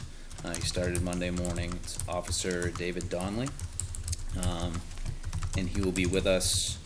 His hours are somewhat limited to start. He's Monday through Wednesday, 7 in the morning, 3 in the afternoon. I think part-time on Thursday, and then the rest of Thursday and Friday is a mix of patrol officers that will be coming in and out of the building, so we will have coverage throughout the week.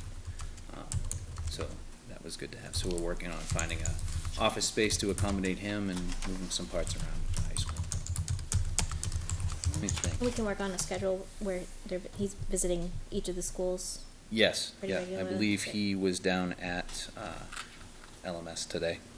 Oh, I like that. The one other piece that I will mention that goes back to the infrastructure fund that we've been awarded some money from is that all but 13 districts in the state applied for money, so that shows the demand that was put onto that fund, and they've awarded all but 900,000 of $18 million. So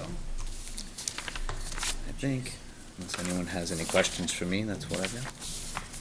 Did you talk to the SRO about monitoring the drop-off situation at a couple of our schools and the dismissal procedure at the high school and the kids tearing in the morning and the parents tearing in? I'm sure I'm guilty at least once.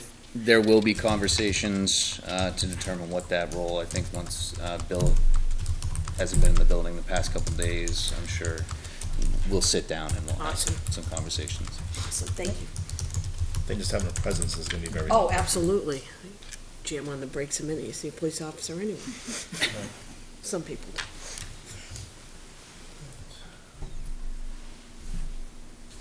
Anyone have anything else for Corey?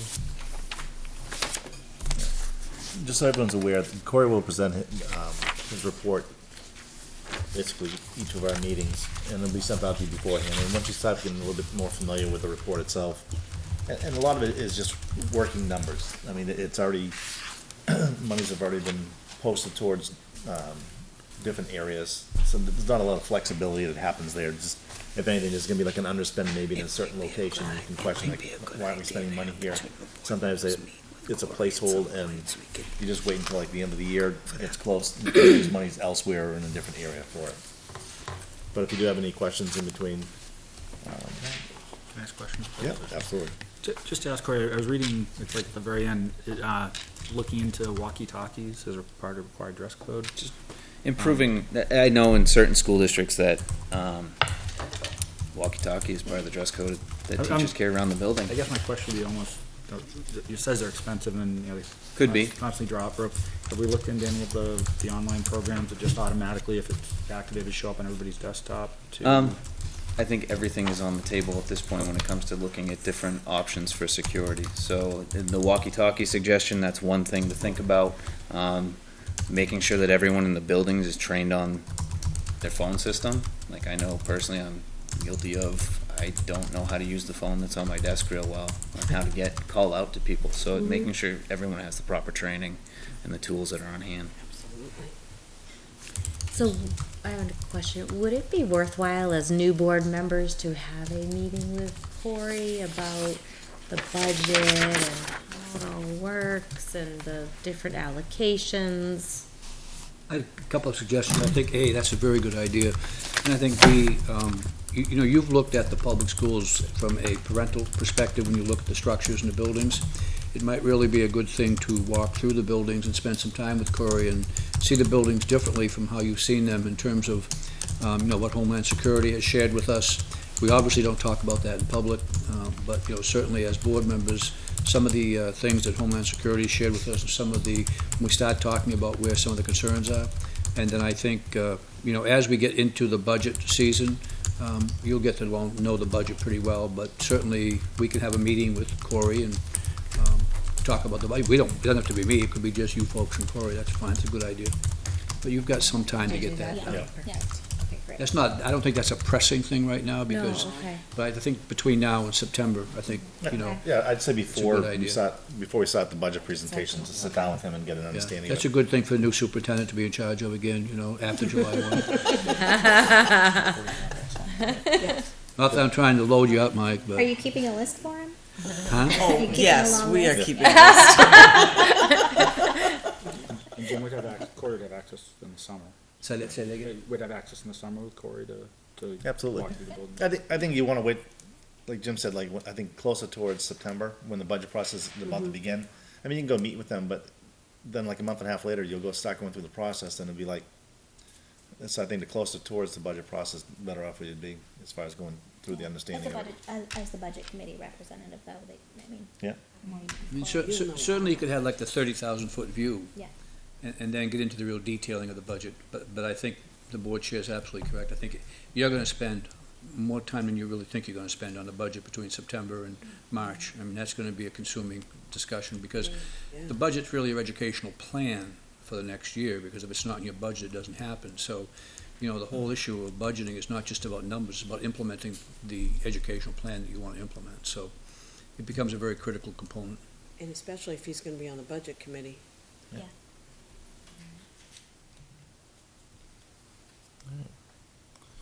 You won't be alone. You won't be alone there. I'll be there. I won't.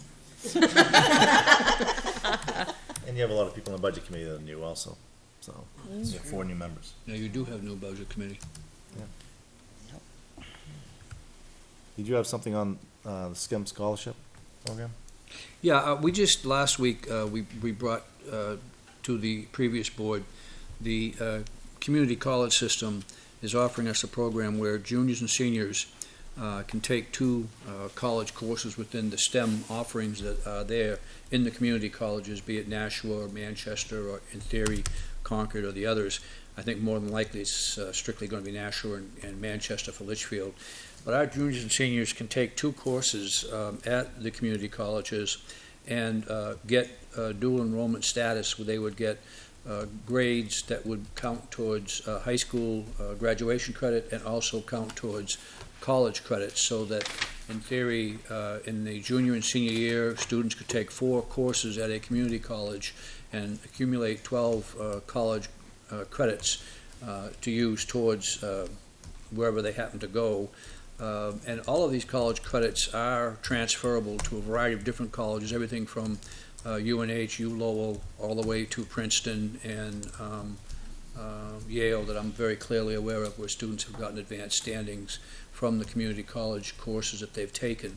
So what I would ask the board is to do 2 things. We had a previous policy that allowed us to have kids go to the community college, but this is a little bit different in the way it's worded. It's essentially the same thing, and I would ask you to approve that policy. You may wish to, the new board members might want to take a little more look at it and vote on it at next week, but in essence, it's giving us a policy which states that we're going to cooperate with the community college system to allow kids to take 2 courses in their junior and 2 courses in their senior year for free. And when I say for free, the state is paying for that. And then also, students could take additional courses, I believe, at a fee of $125 per course. And so I guess one could project that you could get a total of 6 courses if you really wanted to. These are courses in everything from engineering, college-level engineering courses, college-level physics courses, college-level mathematics courses, and would really broaden the curriculum in the high school. And one of the challenges that we keep talking about is, as Campbell gets fewer and fewer students and the demographics hold up, our challenge is going to be, how do we keep a diversified curriculum and offer all of the various courses that we want to offer? And I think one of the answers to that is we're going to have to utilize resources outside of Campbell, such as the community college and other Pinkerton and Alvern and other kinds of locations. So the second document here is just an MOU, it's a memorandum of understanding between the district and the community college system, and it's just these 2 documents are required for us to be approved to offer these college courses. And we could offer them in our school, but I think for the most part we would be having students that would be going to the community college to take the course. Currently, I believe we have 5 or 6 students who are taking courses at either the community college at Nashua or the community college in Manchester. So our students are already doing it. This is just a better deal for the kids. And again, it allows us to continue a nice variety of curriculum offerings in junior and senior year. It's almost like an early college in some ways, because a student could take three courses their junior and senior year, and it's almost like an early college opportunity for kids. So If you feel comfortable tonight, I'd be glad to communicate with the community college system. If you want to wait till next Wednesday, we certainly can wait till then. Can I just ask one clarifying question? I was just reading through it, and I don't know if, I think it's the old one, third paragraph down says, if advanced coursework or advanced placement courses are not available within the Guilford School District. I guess I just. Litchfield. Or Litchfield, sorry. Yeah. I guess I just ask why if a student is more comfortable taking it there, can we refuse them? Or can they go no matter, if they want I to read take a the same course, if a course is offered in Litchfield, Right. but it's better for the student to go to the community college, I guess that my question would be, why not let them go? Why not?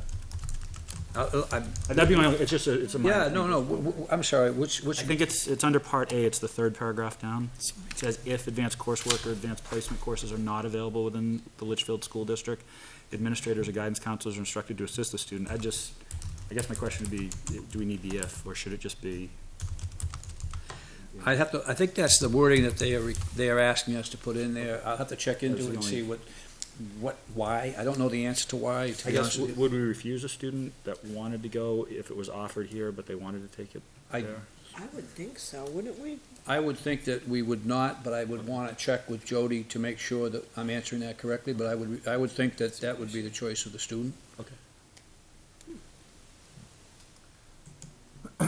Yeah, where we're meeting next week, we can just bring these right back, and they'll give them an opportunity to Absolutely. find that answer, and also for the two new board members to take a look at it. And the other two policies are off. And the school board goals, again, like I said, we'll be discussing those in the very near future, but we mainly just wanted you to have the information, start thinking about, possibly your thoughts on some long-range goals or short-range goals. And then we'll have plenty more discussions on the 3 to 5 year plan. Should we bring questions on that up now or no? You can now if you want to, or would you just wait until we have a conversation on it?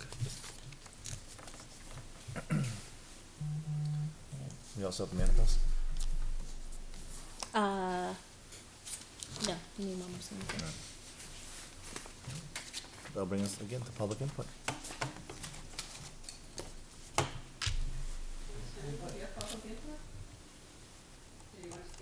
Oh, you just came in quickly.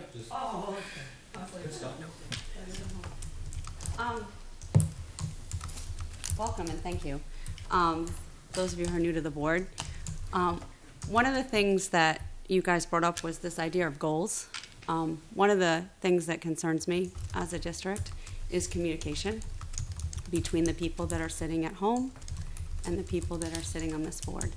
And Tara, I spoke with you at the Meet the Candidate, and I was very encouraged by the idea of you wanting to address that issue.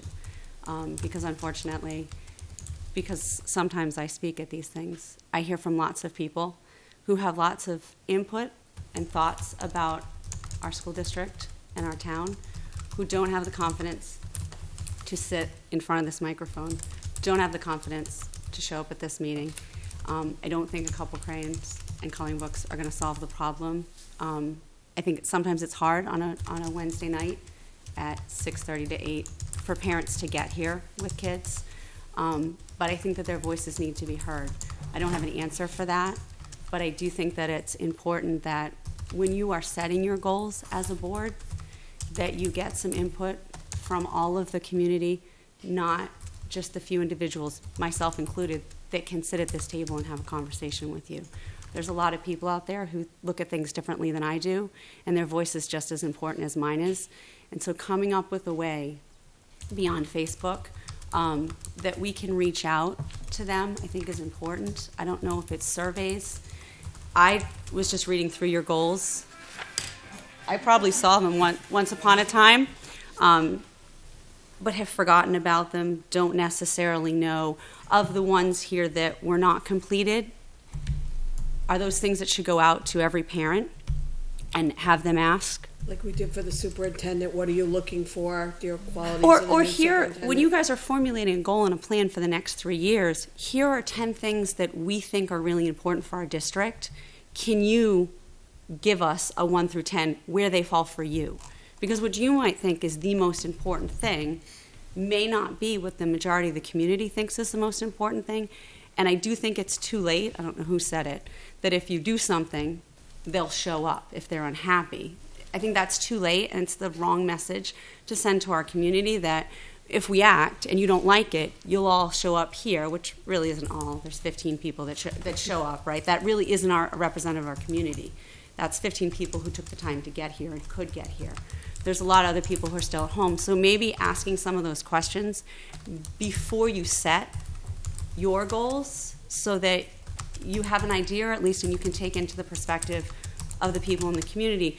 Is GMS something that's important to a lot of people in the community who can't show up here, aren't comfortable talking, and maybe that's the most important thing to them. Maybe it's not. Maybe it's getting the 5th graders inside the building at LMS. I don't know what our community's most important things are, but I do think it's important that you as a board find some way to gather that information from those people who are sitting at the couch. And I agree with you.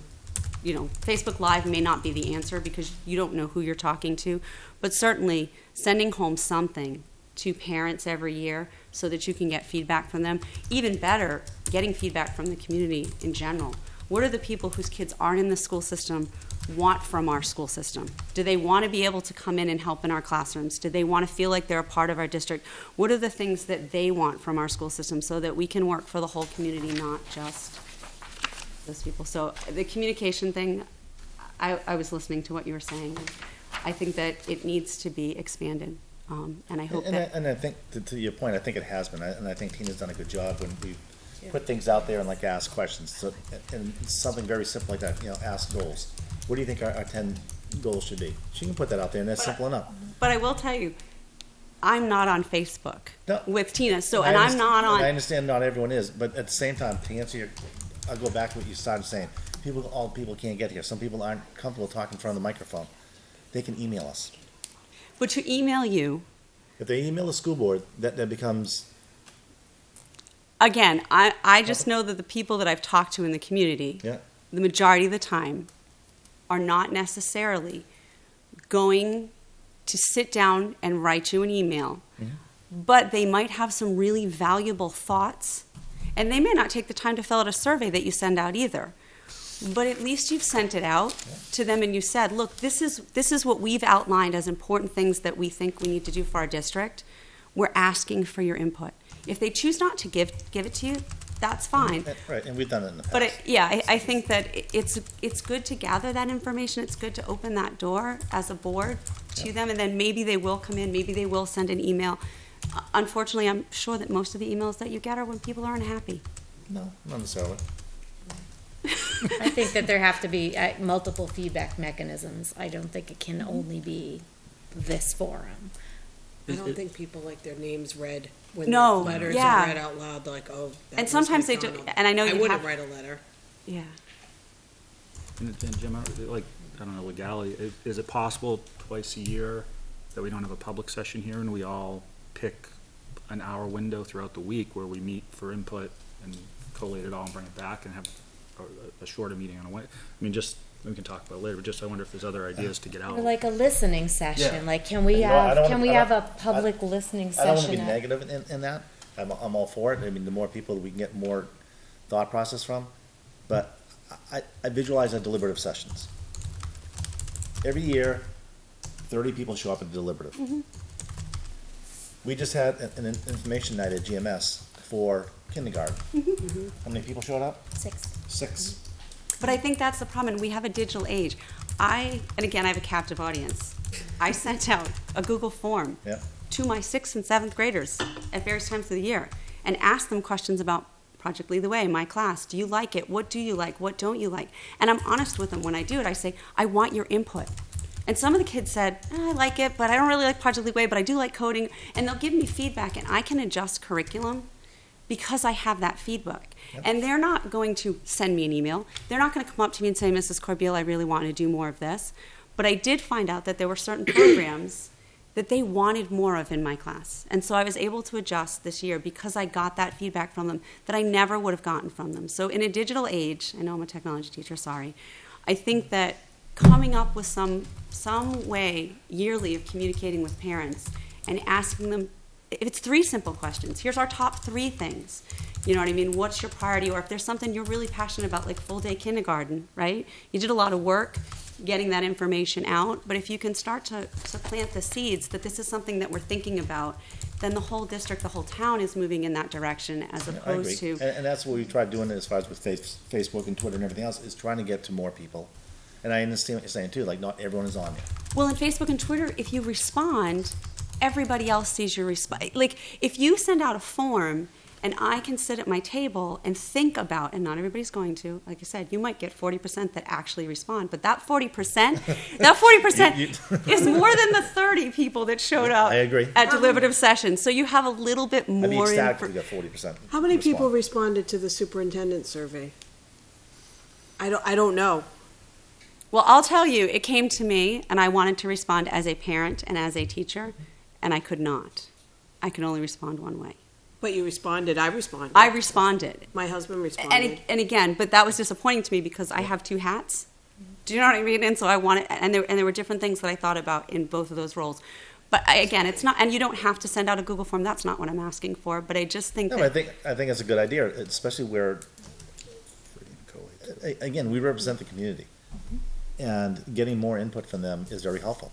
And even if it's just a little bit more, like you're not going to get 100%. No. But I just think, like I look into GMS and you walk in that building sometimes and you think, oh, we haven't talked about a new school in a lot of years, and people are very passionate, and starting to have those conversations and starting to get people to think about, because some people might have some really good ideas that will come through in that you'll be like, I never thought of that, and kind of give you a perspective. So I just want to make sure that. No, I think if there's we any way to. absolutely should send out a year-end survey, and how are we doing, and what would you like to see?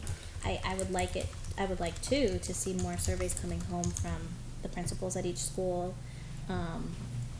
Survey the staff and teachers. How am I doing? What needs to be fixed? I think the more input we have and the more feedback that we get, the better decision making. The more ways we can open communication. And it doesn't have to be surveys about what's good and bad. Do you know what I mean? It's more about getting people comfortable with being able to submit information to us so that we can better what we're doing all the way across. It's a step forward in the communication. Yep. That's what we keep hearing, communication. I think it's, like I said, I think it's important because it's unfortunate that you hear the really good thing or the really bad thing, but you don't hear why is that? Or I was wondering, or we could do this one little thing and it might make something better, and kind of just getting that information and addressing it whenever you need to. So, Thank you. Anyone else? All right. Hearing none, we'll be going to non-public. RSA 91-A:311 AC. The dismissal, promotion, or compensation of any public employee, or the disciplining of such employee, or the investigation of charges against him unless the employee affected, one, has a right to a meeting, and two, requests that the meeting be opened, in which case the request shall be granted. The hiring of any person as a public employee. C, matters which if discussed in public would affect adversely the reputation of any person We have to say yes when other you than a send out. member of the body of the agency itself, unless the person requests an open meeting. Yes. Yes. Yes. And non